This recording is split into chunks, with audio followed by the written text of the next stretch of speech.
parti. Bonjour Stéphanie Pellissolo, je suis très heureux de vous accueillir aujourd'hui en tant qu'invité sur ma chaîne YouTube. Je te remercie d'avoir donné de ton temps pour cette interview. Il me semblait important aujourd'hui dans le contexte que l'on vit actuellement. Le but de cet entretien, c'est de faire plus ample connaissance avec toi, avec éventuellement les charges émotionnelles que toi tu as pu vivre et de pouvoir faire éventuellement un focus sur la manière dont tu as pu gérer ces émotions inconfortables tout au long de ton parcours. Et puis j'aimerais qu'on revienne sur un point d'actualité et ce que tu as pu mettre en place depuis quelques mois et éventuellement un petit bilan de ce que tu as constaté. Voilà, ça te va? Très bien, parfait. Merci. Donc, je te présente donc Stéphanie Aurin-Pellissolo, tu es psychologue, clinicienne et psychothérapeute, formée aux thérapies comportementales et cognitives, à la thérapie des schémas, à la thérapie d'acceptation et d'engagement, à l'EMDR ainsi qu'à la thérapie cognitive basée sur la pleine conscience, le MBTC et MBCT. MBCT. Et puis après avoir travaillé 10 ans en milieu hospitalier, je crois que tu exerces maintenant en milieu libéral à Paris et tu formes de nombreux professionnels de santé à la mindfulness. Tout à fait. Donc tu es auteur, formatrice, conférencière. Et pour en savoir plus sur toi, on peut se rendre sur ton site qui est Stéphanie avec un y-aurin-pellissolo.com. Tout Voilà. à fait. Est-ce que tu as quelque chose à rajouter à cette brève présentation? Non, non, et tout y est. Tout y Merci. est? Bon, parfait. Merci beaucoup. Alors, la première question, c'est je voudrais qu'on fasse un peu plus de connaissances. Et du coup, quand on voit ton parcours qui est très riche, j'ai regardé ton CV, on peut se poser la question, est-ce que tu as une mission de vie? Une mission de vie. Non, non, non et oui, puisqu'en fait, aider les autres est quelque chose qui me tient à cœur depuis que je suis toute petite. C'est passé par infirmière, j'ai voulu faire médecine, puéricultrice. Donc, en fait, ça tournait autour des métiers qui étaient dans la relation d'aide aux autres et la relation de soins aux autres. Donc, c'est quelque chose, effectivement, qui m'est très, très cher. Et je ne changerai pour rien au monde de métier aujourd'hui. C'est vraiment un métier qui me plaît énormément et que je trouve formidable. Et, et la relation aux patients est très, très enrichissante. Enfin, je trouve moi, en tout cas, ils m'enrichissent beaucoup. D'accord. Et lors de ton parcours, est-ce que tu as rencontré des freins qui étaient plutôt internes ou des freins qui étaient externes? Des Alors, freins d'évolution. ouais, et des freins, il y en a eu au départ de mes études où j'ai eu un gros moment de doute puisque je n'étais pas du tout centrée sur l'approche psychanalytique. Et c'est quelque chose qui m'a vraiment posé question. Je me suis dit, qu'est-ce que je fais là? Parce que ce n'est pas ce que je veux. Cette façon d'interpréter selon un modèle déjà préconçu ne concordait pas avec mes propres valeurs. J'avais beaucoup de mal à étiqueter les gens, à interpréter sur un seul entretien. Voilà, ça ne correspondait absolument pas. J'avais une approche très scientifique, j'adorais les neurosciences. Et donc, c'est pour ça que je me suis tournée assez rapidement vers les thérapies comportementales et cognitives dès que j'ai terminé en fait, mon cursus universitaire. Et après, pendant le cursus universitaire, à chaque fois, ce qui m'a fait évoluer ou me former à d'autres approches thérapeutiques était le fait que que je me retrouvais face à une impasse dans la prise en charge du patient. Et donc, à chaque fois, je me suis formée pour chercher quelque chose, une autre approche, une autre porte par laquelle rentrer pour aider le patient. D'accord. C'est comme s'il y avait une thérapie, en fait, pouvait traiter un certain nombre de patients et que certains y échappaient. Du coup, tu avais besoin d'avoir d'autres possibilités ou d'autres approches. Un concept, en fait, peut très bien fonctionner pour certains patients et pas forcément pour d'autres. Et du coup, l'idée, c'était d'avoir un ensemble de concepts et de pouvoir naviguer entre ces différents concepts. Oui, et finalement faire un peu de la psychothérapie intégrative D'accord. où je pars pas forcément avec une seule approche en tête, mais je vais partir avec une palette bien fournie Mhm. et je vais aller piocher effectivement ce qui est bon pour le patient à un instant T de la thérapie. D'accord. Ok. J'imagine que tout au long de ton parcours, tu as dû rencontrer également des stress, des émotions inconfortables. Est-ce que toi, tu avais des outils pour les gérer ou tu allais les chercher et qu'est-ce que tu allais chercher ou tu as mis en place pour gérer ce stress? Alors, ce que je suis allée chercher, c'est essentiellement la méditation qui m'a énormément aidée. D'accord. Parce que de tempérament passionné, j'ai été sujette à quelques burn-out dans ma Mhm. carrière qui m'ont arrêtée. Et donc, je me suis assez rapidement formée à la mindfulness. Et d'ailleurs, c'est comme ça que j'y suis venue. Christophe André, un ami, me conseillait donc lors d'un burn-out assez sévère. Il m'a dit, il faut que tu te mettes à la méditation. Et, euh, et donc, je lui ai dit, mais c'est impossible. Enfin, moi la méditation, c'est pas possible. Enfin, rester assis sur un coussin en silence avec toutes les pensées négatives, ça va pas le faire. J'ai besoin de bouger, j'ai besoin de. Et donc, il m'a dit, si, tu vas prendre ton traitement là pour effectivement apaiser et retrouver ton humeur d'antan, recharger les batteries et ensuite tu te mets à la méditation. Et en fait, c'est comme ça que je suis venue à la méditation. Donc, c'est d'abord pour moi que je l'ai expérimenté D'accord. voyant les effets que ça avait et les changements que ça avait amené dans ma vie et les prises de conscience que ça avait amené, je me suis rapidement en fait formée pour être instructeur et pour le dispenser en tout cas à mes patients. Voilà. D'accord. Et puis du coup, écrire aussi un livre dans l'accompagnement de la douleur. Qui, Voilà, exactement. Après, donc, quand je me suis formée, moi, à MBCT, donc MBCT, c'est vraiment le programme de thérapie cognitive basé sur la pleine conscience qui a d'abord été créé pour la prévention des rechutes dépressives. Au départ, donc je l'ai instruit tel quel avec mes patients. Donc j'avais sélectionné les patients qui avaient des antécédents de dépression. Et assez rapidement, je me suis dit, c'est quand même dommage de ne pas faire profiter à d'autres patients ce protocole qui est quand même, enfin, moi, que je trouve magnifique enfin, et qui apporte beaucoup aux patients. Je me suis formée à MBSR, qui avait une approche plus globale, plus générale et qui était accessible à beaucoup plus de personnes, puisque c'était plus sur la gestion du stress en général. Et ce que je trouvais dommage, c'est que dans MBSR, il n'y avait pas assez de psychoéducation. Et pour les patients que l'on reçoit, en tout cas en cabinet, ils ont un niveau de souffrance qui est tel qu'il était difficile de les laisser avec faites et vous verrez. Ou alors, il y a cette émotion qui est présente et bon, bah, c'est OK, quoi. Enfin, c'est juste fait avec ça. Ça peut être effectivement très, très angoissant pour certains et ça peut amener quand même beaucoup de souffrance de se retrouver avec toutes ces émotions qui émergent au cours des méditations. Donc, en fait, j'ai cherché un modèle qui pourrait finalement faire que le programme s'applique à tout type de souffrance. Et donc, c'est comme ça que j'ai travaillé sur un modèle transnosographique de la souffrance. Donc, comment finalement une douleur physique ou psychologique peut se transformer en souffrance.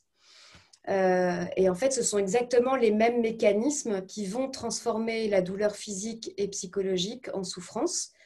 Et autant on ne peut pas échapper à la douleur, que ce soit la douleur psychique ou la douleur physique, autant la souffrance est quelque chose que l'on peut s'épargner. D'accord. Voilà. Ok. Merci pour ces explications. J'imagine que le rapport temps-tâche à réaliser peut être un facteur de stress et que tu as dû, quand je vois ton CV, je me dis que ça t'est passé pas mal de temps et que de tout concilier était peut-être compliqué. Est-ce que tu as mis une stratégie qui t'est propre et que tu développes et que tu transmets pour pouvoir associer travail, vie familiale et loisirs. Euh, et c'est actuellement, je trouve, un sujet de stress chez les patients. assez rapidement, ce que j'ai mis en place, c'est une journée off dans ma semaine. D'accord. Donc, depuis que mes enfants sont petits, j'ai le mercredi et j'ai conservé en fait cette journée. Mhm. Ils sont ravis effectivement que je sois là le mercredi avec eux, même avec leur âge avancé maintenant. Et c'est quelque chose qui m'est nécessaire, moi. C'est vraiment un sas de décompression. Et très souvent, ce que je conseille aux patients pour gérer le stress, c'est effectivement d'établir des sas de décompression. Et donc, ça, c'est important de les prévoir à l'avance. Et donc, de se prévoir du temps pour soi, rien que pour soi, et surtout du temps à ne rien faire. Mhm. Et ça, c'est quelque chose qui est fondamental. Avant, je prenais peu de vacances. Aujourd'hui, je prends des vacances. Là, à Noël, je vais prendre 15 jours. L'été, je peux prendre un mois. Aujourd'hui, en fait, je ne me sacrifie plus à ce niveau-là parce que je sais que c'est quelque chose qui est bénéfique pour moi et aussi bénéfique pour les patients, puisque moi, quand je suis fatiguée, je suis moins attentive, moins présente et je pense beaucoup moins efficace. Et c'est quelque chose qui est essentiel de se reposer, de prendre ce temps. Et les patients, en plus, le comprennent très, très bien. Enfin, et très souvent, ils le voient quand je suis fatiguée. Ils me disent, il va être temps que vous vous reposiez. Donc, c'est assez amusant, effectivement, de voir les rôles s'inverser. Et très souvent, ils me rappellent, effectivement, ce que je leur enseigne en me disant, ce serait peut-être bien que vous fassiez ce que vous nous enseignez. Oui. Ouais, effectivement, il y a des patients qui se font un malin plaisir de nous rappeler ce qu'on leur dit, effectivement. Oui, oui, oui, mais avec beaucoup de bienveillance, je trouve. Enfin, Oui, c'est toujours la même chose, ouais. Ouais, ouais, ouais. Et, euh, et du coup, toi, tu préconises un temps où tu prévois pas du tout d'activité pour te ressourcer ou tu prévois quand même une activité? Alors, pas forcément. Je peux avoir une activité série Mhm. où je me mets dans mon canapé et je regarde quelques épisodes d'une série. Et c'est quelque chose qui me fait énormément de bien. Je relâche complètement à ce moment-là. Je me vide la tête aussi. Et c'est vraiment un sas qui m'est très, très utile, où j'ai besoin à un moment donné de mettre sur off Mhm. pour pouvoir récupérer, me régénérer. Donc ça, c'est essentiel. Ok. Donc pas forcément une activité, parce que si j'envisage une autre activité, c'est encore une stimulation, même si c'est une activité détente ou plaisir. Rien que le fait de devoir se déplacer pour faire l'activité et autres est quelque chose qui peut représenter une contrainte, Mhm. une stimulation supplémentaire.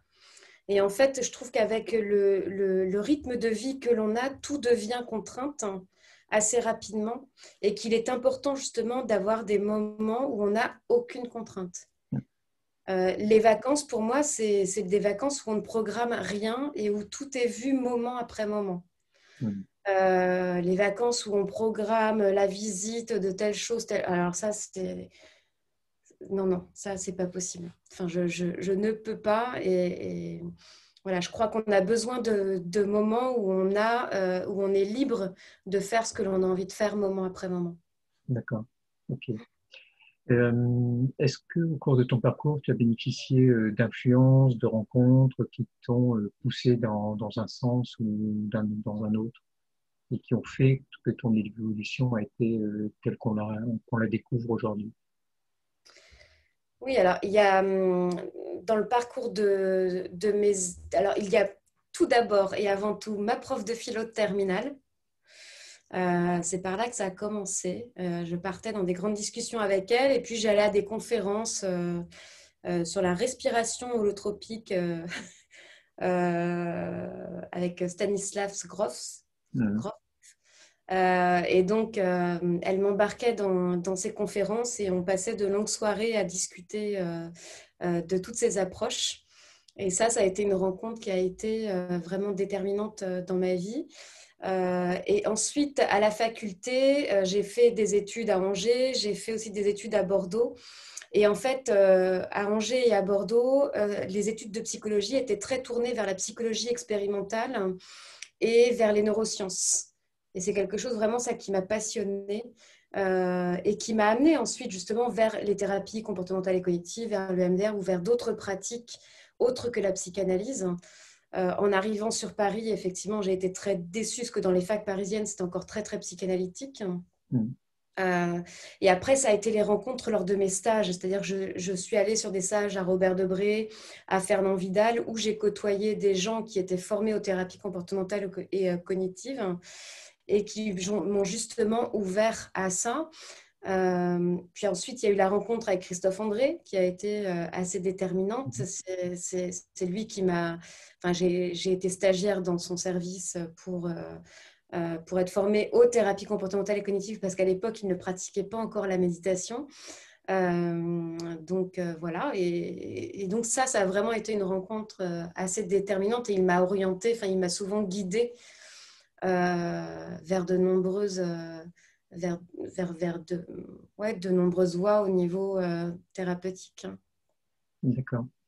Et d'être arrivé au stade où tu es aujourd'hui, tu t'es fixé encore d'autres objectifs ou tu as un rêve encore pour aller plus loin? Non, et aujourd'hui, je trouve que c'est déjà super. Oui.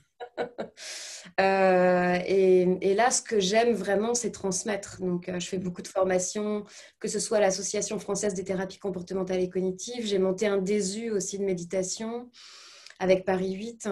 Je forme des professionnels à la thérapie comportement, enfin, il y a la thérapie cognitive basée sur la pleine conscience.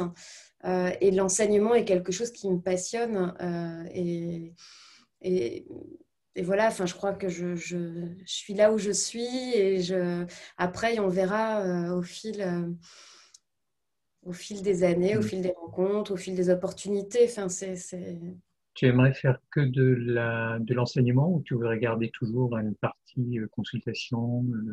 Ah non, et la partie Accompagnement consultation est essentielle, c'est-à-dire que je ne conçois pas d'enseigner sans sans les recevoir patients? les patients. Je trouve que ce qui nous rend un bon enseignant, ce qui fait que l'on est un bon enseignant est justement notre expérience avec les patients. C'est eux qui vont nous enrichir et qui vont faire que nos cours vont être enrichissants et vivants aussi. Mm. Et qu'on n'ait pas une approche uniquement théorique. D'accord. Ok, merci. Je voudrais maintenant qu'on aborde un peu un sujet d'actualité qui me semble important. Parce que lors de mes consultations, je constate que beaucoup de patients sont stressés et on passe beaucoup de temps à les rassurer actuellement. Et j'ai vu que tu avais mis en place une plateforme Covid, écoute. d'écoute qui s'appelle Covid Écoute. Comment s'est-elle montée et comment fonctionne-t-elle? Alors, elle s'est montée lors de la première vague avec des amis psychiatres qui étaient en train de traduire l'article du Lancet suite à une étude qui avait été faite en Chine sur les conséquences psychologiques du Covid et qui montrait un impact quand même assez important avec une hausse des troubles de l'humeur, des troubles anxieux, des syndromes de stress post-traumatique. Et donc, on s'est dit qu'il fallait mettre assez rapidement en place quelque chose pour la population générale et notamment pour toute la frange de la population qui n'a pas accès à des consultations en psychologie. On sait que les CMP aujourd'hui sont surbookés. Il y a des listes d'attente de 6 mois pour avoir un rendez-vous avec un psychologue. Les hôpitaux sont aussi surchargés. En libéral, comme les psychologues ne sont pas remboursés par la sécurité sociale, il y a certaines personnes qui n'ont pas les moyens d'y accéder. Et le seul moyen, à ce moment-là, c'est d'aller voir le généraliste, c'est d'avoir recours à la médication. Et d'ailleurs, il y a un taux, il y a eu une augmentation des consommations et des prescriptions de benzodiazépines et d'antidépresseurs pendant le confinement. Et donc, pour éviter ça, on s'est dit qu'il fallait qu'on mette en place des stratégies pour aider pour aider les personnes qui étaient en difficulté. Et donc, on a choisi donc, de monter un site internet sur lequel on pouvait trouver différentes ressources. Il y avait des ressources pour s'aider soi-même, donc avec des programmes de méditation que les gens pouvaient suivre selon leurs besoins. Donc, ils pouvaient télécharger gratuitement toutes ces méditations-là. Donc, avec des conseils pour chacune des méditations, ce en quoi ça pouvait les aider. Et puis, pour ceux qui avaient besoin d'accéder à un professionnel de santé, donc ils pouvaient être mis en relation, en visioconsultation, avec un professionnel de santé et bénéficier de consultations de 45 minutes. Et ça pouvait aller de 3 à 4 séances gratuites pendant lesquelles donc, le professionnel évaluait le besoin de la personne et en fonction de ce besoin, essayer de lui transmettre des stratégies pour faire face à sa souffrance et voir un peu comment ça évoluait au cours de ces 3 à 4 séances pour la personne.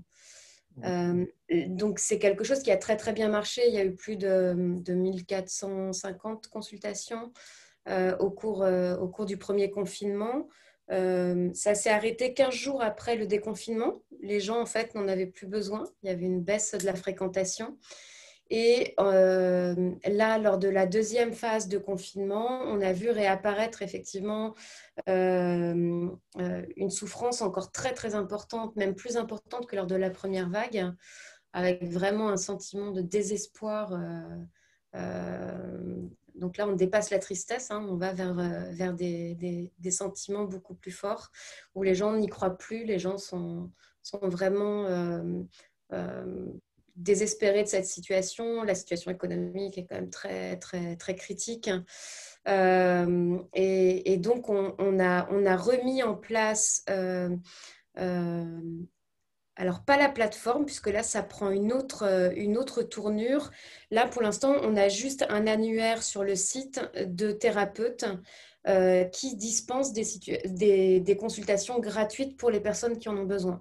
Donc, quand on va sur le site, sur la formule Être aidé, on a accès à une liste de psychothérapeutes qui offrent gratuitement 1 à 3 séances de consultation gratuites pour les patients. Donc, il suffit de les joindre. Et il y en a certains qui sont sur Doctolib, d'autres qui sont sur Care, d'autres qui sont sur d'autres plateformes de visio, ou alors qui peuvent les recevoir à leur cabinet aussi. D'accord. Parce qu'effectivement, cette période de confinement, déconfinement, nous amène à observer en fait une interaction entre une surcharge mentale, un stress, une fatigue, des troubles du sommeil et parfois une désociabilisation. Euh, Comment on peut expliquer que l'ensemble de ces troubles arrivent chez de nombreuses personnes pendant cette période? Et est-ce qu'on a un moyen autre d'y remédier? Alors, expliquer, je pense que la situation est quand même très, très inédite, hein. Nombreux sont les êtres humains à ne pas supporter l'incertitude. Et là, on est vraiment dans une période d'incertitude et où aussi on reçoit beaucoup de messages paradoxaux. Et ça, c'est quelque chose qui crée beaucoup de confusion et d'anxiété aussi chez les personnes. Que le fait qu'on n'ait pas un discours uniforme, aussi bien chez les scientifiques que chez les politiques, est quelque chose qui va créer de la dissonance chez les personnes et augmenter encore un peu plus l'inquiétude chez eux. Et surtout, ce que l'on voit apparaître, c'est avec le confinement et notamment le télétravail, on se retrouve avec une absence de sas de décompression. Et la maison devient le bureau, devient le cabinet de consultation avec son médecin, avec son psy. Devient donc, et donc il n'y a plus il n'y a plus d'espace privé, de cocon privé. Et les gens aujourd'hui ont vraiment besoin justement de ce cocon et ont besoin de ces sas de décompression.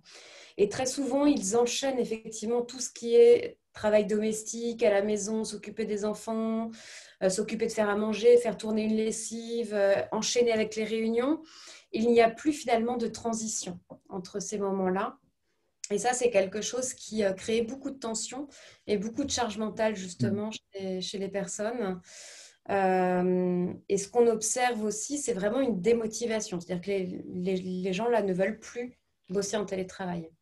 Autant, au départ, c'était sympa. Ça a plutôt amené même quelque chose de dynamique. Les gens étaient plutôt motivés pour travailler de cette manière-là. Je trouvais ça plutôt sympa de ne pas avoir les transports, effectivement.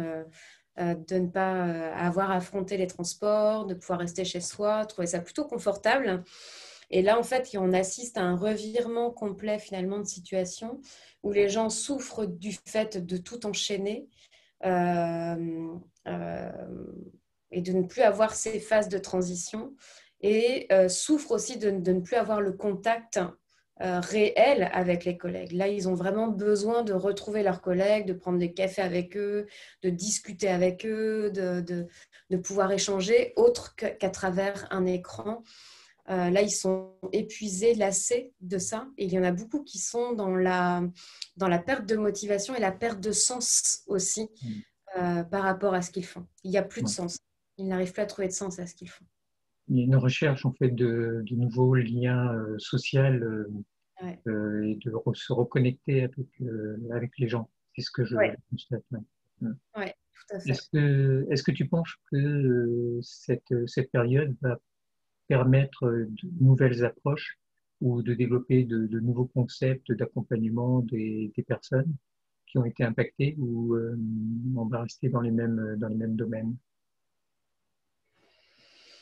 Au niveau des approches, je pense qu'on va être assez, enfin, ça va être assez similaire. Mm. Là, on travaille effectivement avec, en tout cas alors avec la méditation. Là, il y en a beaucoup de mal, hein, y a l'amener. C'est-à-dire que les gens, effectivement, quand on leur parle d'acceptation de la situation et qu'aujourd'hui, effectivement, ce qu'il faut essayer de faire, c'est de prendre les choses moment après moment et de ne pas chercher à anticiper, de ne pas rajouter finalement de la souffrance à une situation qui est déjà désagréable en soi. Autant à la première vague, ça pouvait passer, autant là, à la deuxième vague, il y a il y a une espèce de révolte qui est en train de s'installer et qui fait qu'ils peuvent être aussi dans le rejet de ces approches-là. C'est-à-dire, Mm. ça va quoi. Enfin, avec votre méditation, s'asseoir sur un coussin et méditer, c'est bon quoi. On est déjà confiné chez nous, et on est déjà contraint de toutes parts. C'est pas pour nous rajouter des contraintes en plus. Mm. Et on peut avoir comme ça des discours assez révoltés. Donc, c'est aussi nous s'adapter à ça, hein, et reconnaître qu'effectivement, on va plutôt. Moi, avec les gens, je travaille plus sur des espaces de respiration, donc qui sont très très courts pour prendre des nouvelles de soi et pour être attentif finalement aux besoins. De quoi a-t-on besoin dans l'ici et maintenant? Est-ce que c'est effectivement d'une activité physique? Est-ce que c'est d'aller effectivement de prendre son heure de sortie et de s'autoriser à sortir là, ici et maintenant? Est-ce que c'est d'appeler les copains pour créer du lien social? Donc là, on est plus dans le besoin, travailler à quel est votre besoin immédiat et comment effectivement on peut mettre en place des choses pour répondre à ce besoin-là. D'accord. J'avais une question aussi avec les enfants, parce que les enfants ont été impactés et on n'en parle pas beaucoup. On parle beaucoup des parents qui sont impactés, qui ont une surcharge mentale, mais eux aussi ont été impactés. Et comment peut-on à eux leur expliquer et leur permettre de diminuer cet impact? Alors Il y a là, des outils spécifiques pour eux. oui, alors moi je travaille beaucoup avec les petits livres. Il y a des instituts qui ont fait des livres sur la situation que l'on vit à l'heure actuelle pour les enfants, pour les ados et qui sont très très bien faits. Donc je pense qu'avec les enfants, il faut beaucoup passer par ces intermédiaires-là, en tout cas par Mhm. ces moyens pour leur expliquer les choses. Et après, c'est vraiment parler avec eux de la situation et les aider aussi à verbaliser ce qu'ils peuvent ressentir. Est-ce qu'eux-mêmes sont inquiets? De quoi ont-ils besoin eux aussi pour être rassurés? Et là, ça va dépendre aussi de l'attitude des parents. Parce qu'effectivement, si les parents sont eux-mêmes très anxieux par rapport à la situation, il est clair que ça va être difficile pour eux de parler avec leurs enfants et de ne pas communiquer cette anxiété. Mhm. Donc, je dirais que ça va beaucoup dépendre de l'attitude des parents par rapport à la situation. Mais là, ce qui est important, c'est vraiment de parler avec eux, de communiquer avec eux, de leur demander ce que eux ressentent, comment ils perçoivent les choses, comment ils vivent les choses. Mais les enfants ont des capacités d'adaptation qui sont souvent beaucoup plus importantes euh, que nous, Mm. que les adultes. Ils ont souvent beaucoup plus de ressources que nous. Mm. D'accord. Et est-ce que c'est intéressant pour eux de passer, quand les parents sont trop en une surcharge mentale trop importante, ça serait trop important de passer par un tiers pour les, pour leur parler ou,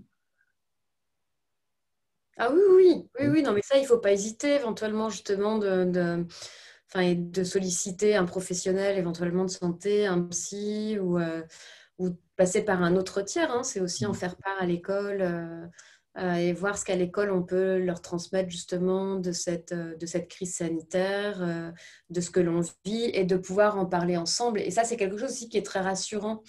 Lors de la plateforme, lors de la première vague sur la plateforme Covid Écoute, on organisait des séances de groupe hein, de 8 personnes. Et le fait de partager des émotions qui étaient similaires entre eux était quelque chose de très, très rassurant pour eux. De voir que finalement, ils n'étaient pas normaux, quoi. Enfin, que c'était juste humain ce qu'ils ressentaient. Et je pense que c'est important qu'à l'école, justement, on en parle tous ensemble dans les classes et que les enfants arrivent à verbaliser, moi j'ai peur de ça, moi j'ai peur de ça, moi je suis inquiète de ça. Et finalement, ils voient que c'est quelque chose qui est classique, commun et qu'ils ne sont pas anormaux. Euh, et qu'on est tous dans ce même ressenti et mm, qu'on est tous ensemble effectivement pour affronter cette situation et pour faire avec elle, quoi. d'accord. Et qu'on est là pour s'entraider finalement dans cette même situation douloureuse que l'on traverse. En fait, le groupe de parole, que ce soit pour les enfants ou pour les adultes, permet de se rendre compte en fait qu'on n'est pas seul, qu'on n'est pas isolé, que les autres sentent un peu les mêmes choses. Mm. Et, euh, et du coup, ça a un effet de rassurance euh, et ça doit diminuer un peu la charge mentale. Tout à fait. Ouais. Après quelques mois de fonctionnement de cette plateforme, tu fais t'as un constat qui est fait ou pas dans quel était le pourcentage de gens, de qu'est-ce qui présentait essentiellement, euh, qu'est-ce qui venait comme principaux symptômes de... Mm. Il y a les troubles obsessionnels compulsifs qui ont beaucoup augmenté lors de la première vague, Oui. avec la peur de la contamination et l'installation de rituels quand même assez invalidants par rapport à cette peur d'attraper le Covid. Donc là, ils ont été très, très invalidés. Il y en a eu beaucoup de gens qui étaient guéris, hein, c'est-à-dire qu'ils avaient été soignés par des méthodes comportementales et cognitives et ça avait plutôt bien fonctionné. Et d'un seul coup, effectivement, il y en a vu un rebond chez ces personnes-là de ces troubles obsessionnels compulsifs. Avec des gens qui étaient complètement cloîtrés chez eux, ne sortant absolument plus de chez eux, javelisant tout ce qui arrive de l'extérieur, imposant des contraintes aussi à leurs conjoints, conjointes qui étaient assez importants. On a vu aussi augmenter tout ce qui était burn-out en lien justement avec la charge mentale très importante, parce que lors de la première vague, il y avait donc le travail à la maison, mais il y avait aussi donc le travail domestique. Et il y avait les enfants qui étaient à la maison. Donc, il fallait aussi penser à cuisiner le midi, cuisiner le soir. Enfin, et là, la charge mentale était vraiment très, très importante. Mm. Et on a eu pas mal de burn-out lors de la première vague, chose que l'on voit moins lors de la seconde, puisque les enfants sont scolarisés. Et ça, c'est quelque chose effectivement qui est très bénéfique, hein, le fait que les enfants puissent être occupés en journée, ça décharge énormément les parents. Donc, beaucoup de burn-out, les troubles obsessionnels compulsifs, les troubles anxieux que l'on pouvait voir réapparaître du type attaque de panique, trouble panique. Alors ça, qui était plus en lien avec le fait de se sentir contraint, Mm. privé de liberté. Et là, c'est encore quelque chose qui est très présent. Donc les sentiments, les sensations d'oppression qui sont très importants et qui vont générer donc, et ça peut se transformer en trouble panique. Ensuite, donc voilà, et des troubles de l'humeur aussi qui sont assez importants, des dépressions. Mm. Voilà, avec le désespoir qui s'installe, le désespoir par rapport à la situation que l'on vit, le fait d'être privé effectivement des personnes pardon, qui nous entourent, le fait euh, de percevoir aussi, il y a un avenir qui est assez bouché hein, pour certains. Hein. Il y a vraiment un risque sur le plan économique qui est énorme pour certains. Et il y a beaucoup de peur autour de ça et beaucoup de désespoir autour de ça. Des gens qui sont au chômage et là qui se disent que c'est terminé, qu'ils ne vont pas pouvoir retrouver du travail à cause de la crise économique. Euh, Qu'est-ce qu'il y a d'autre? Est-ce que tu vois autre chose? Là, Non, je crois qu'on a fait le tour. on a fait le tour. Après, il y a Moi, les gens aussi qui ont le. Enfin, ce que l'on a vu aussi beaucoup, ce sont les gens qui ont eu des personnes hospitalisées à cause du Covid ouais. hein, et qui étaient séparés de ses proches et qui ne pouvaient pas les accompagner. Ça a été extrêmement douloureux. Chez les soignants aussi, on a des soignants qui sont très impactés, hein, qui sont traumatisés du fait d'avoir eu à accompagner des personnes seuls, sans les familles. Et donc, ils étaient avec leur téléphone à accompagner les gens vers la mort avec la famille à l'autre bout du fil. Non, enfin, il y a eu des situations qui étaient vraiment très critiques. Hein. Mhm. Et donc, les soignants, là aussi, ont été quand même pas mal traumatisés par les situations qu'ils ont eu à vivre. Et du coup, est-ce que les soignants souvent ont peut-être tendance à minimiser un peu l'impact qu'ils ont eu? Ouais. Enfin, je vois ça autour de moi aussi parmi mes confrères et ceux qui ont été vraiment au contact direct avec les malades. Est-ce qu'il y aurait des choses à leur apporter à ces soignants pour que justement, parce que comme ils minimisent, ils prennent un peu sur eux, ils disent on est des soignants et on va pas apporter en plus une charge supplémentaire. Est-ce qu'il y aurait une aide particulière à leur amener ou un conseil à leur donner pour diminuer l'impact émotionnel qu'ils auraient pu avoir ou qu'ils ont encore actuellement? Ce qu'il y a, c'est que c'est extrêmement difficile parce qu'en fait, il y a un schéma d'abnégation qui est quand même très Mm. fort. Enfin, quand on est soignant et confronté à la souffrance, on a beaucoup de mal effectivement à être présent aussi à soi. On a un système qui est assez défaillant aussi hein, au niveau de la santé, donc on manque de personnel. Donc souvent, les gens ne veulent pas s'arrêter pour ne pas créer de surcharge pour les collègues. Ne veulent pas aussi laisser les patients dans cette souffrance-là.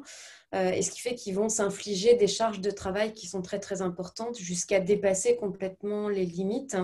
Et très souvent, ils vont attendre d'être vraiment épuisés pour s'arrêter. Donc très souvent, moi, ce que je leur dis, il vaut mieux prendre une semaine d'arrêt quand vous commencez à sentir les premiers symptômes d'épuisement physique, plutôt que d'attendre effectivement de craquer complètement, parce que là, ce n'est pas une semaine d'arrêt qu'il vous faudra, mais quand on est en burn-out, ça peut prendre 3 à 6 mois avant de se remettre de ce burn-out. Donc, il est préférable vraiment de vous arrêter au premier signe que vous percevez.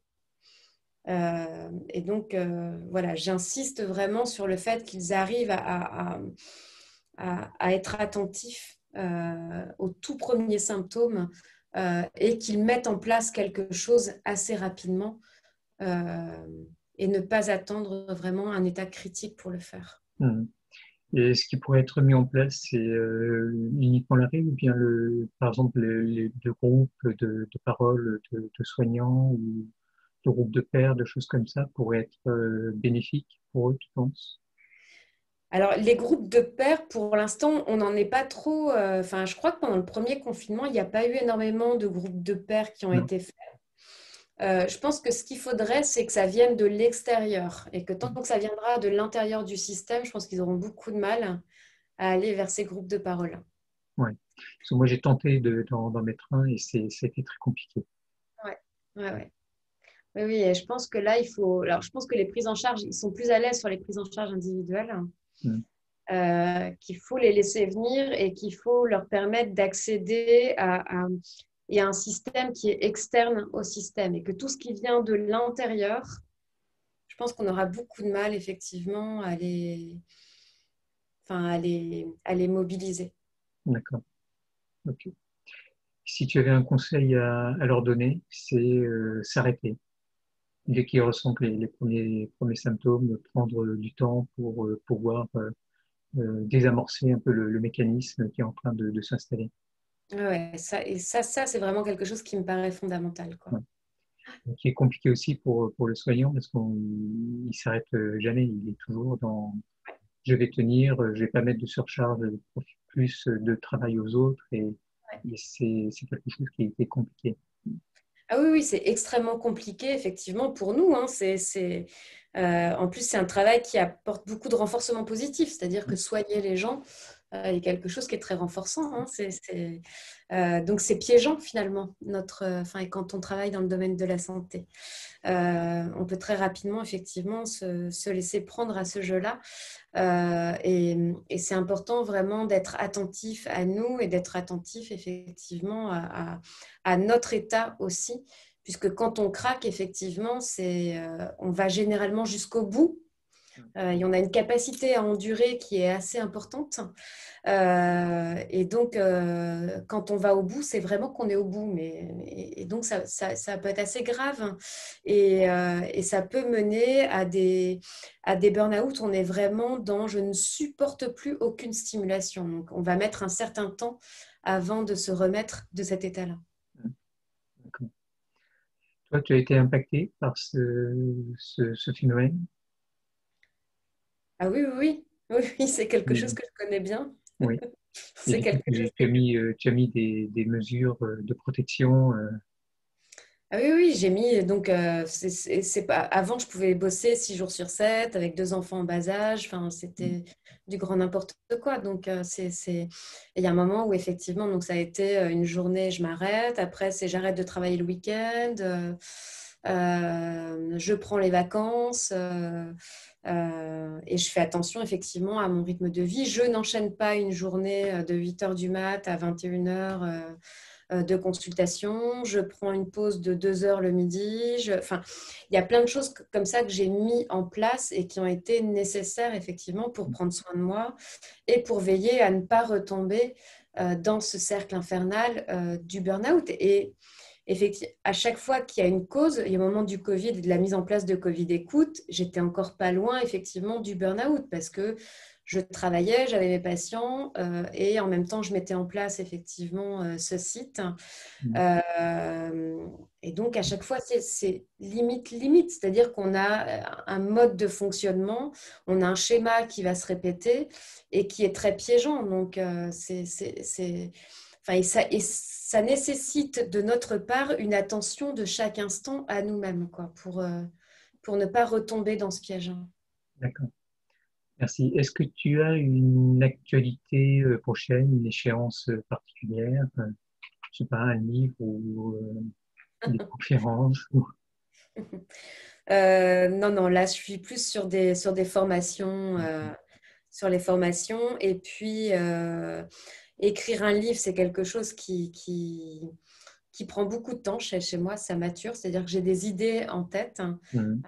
Donc, c'est en train de maturer. Là, ce qu'on est en train de faire avec une équipe, c'est de travailler sur la traduction d'un livre qui a été créé par des Hollandais, Fritz et Eric, sur une vie de compassion basée sur la pleine conscience et qui est un protocole magnifique, enfin, que j'aime beaucoup. Voilà, et donc là, on a envie effectivement qu'il soit publié en français et donc on est en train de travailler. J'ai une collègue qui traduit et moi je revois un peu toute cette traduction justement D'accord. pour le Très bien. publier. Le temps passe très vite, on arrive pratiquement pas loin de là.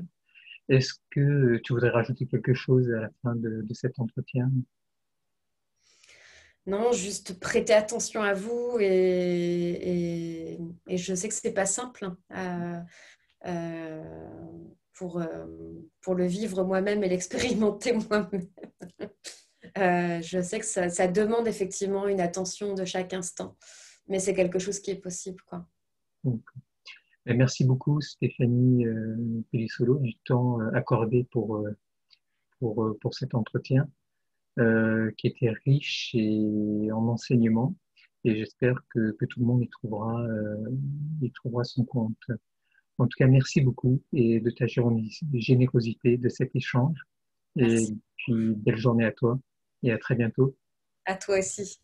Au revoir.